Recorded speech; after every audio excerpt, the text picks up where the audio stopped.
Donc voici le HAPS1, un produit de notre gamme 2013 High Resolution Audio, lancé le mois prochain, en octobre.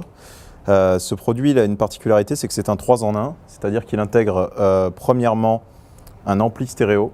Comme vous voyez, là il est branché de 2 enceintes, mais on peut brancher à peu près n'importe quelles enceintes dessus. Il intègre également un disque dur de 500 Go en l'occurrence, pour stocker votre musique. Et il intègre du coup aussi un DAC. Un DAC, le principe c'est simple, c'est que c'est un système qui améliore la qualité de votre musique en la rééchantillonnant afin de vous proposer une qualité supérieure à celle du fichier dans son format dans lequel vous le stockez. Par exemple, si vous avez du fichier en MP3, donc du fichier très compressé, ce produit-là va vous permettre d'accéder à une qualité audio supérieure sans toutefois devoir disposer du fichier dans un autre format ou de devoir disposer de plus de capacité de stockage. Avec ce produit-là, on retrouve une interface graphique relativement harmonieuse, puisque le principe, c'est qu'en fait, une fois que vous avez synchronisé toute la musique qui est sur votre PC grâce à une application, vous n'avez plus besoin d'allumer votre PC pour contrôler votre musique. Donc là, par exemple, si je vais dans Artistes, vous voyez que j'ai tous les artistes présents sur mon PC et que je peux y accéder comme ceci. Voilà.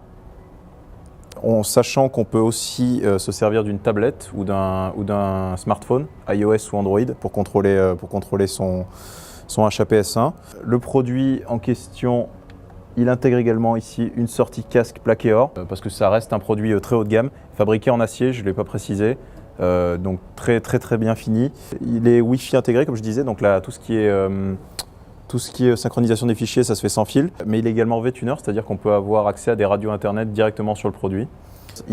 L'ampli stéréo gère 40 watts par sortie. Donc là par exemple avec les enceintes en question, ça marche relativement bien puisque c'est des enceintes bibliothèque Sony qui sont vendues séparément, mais qui font également 40 watts. Et le dernier réglage, le dernier petit feature dont on va parler, c'est le port USB qui est à l'arrière, puisqu'on peut se dire que 500 Go c'est beaucoup, mais si on stocke des fichiers en très haute définition par exemple, ça peut aller assez vite. Du coup, on a intégré un port USB afin d'avoir la possibilité d'augmenter cette capacité de stockage, puisqu'on peut du coup configurer un disque dur branché derrière avec à peu près n'importe quelle capacité, dans la limite de 20 000 chansons. Donc on a quand même de quoi voir venir.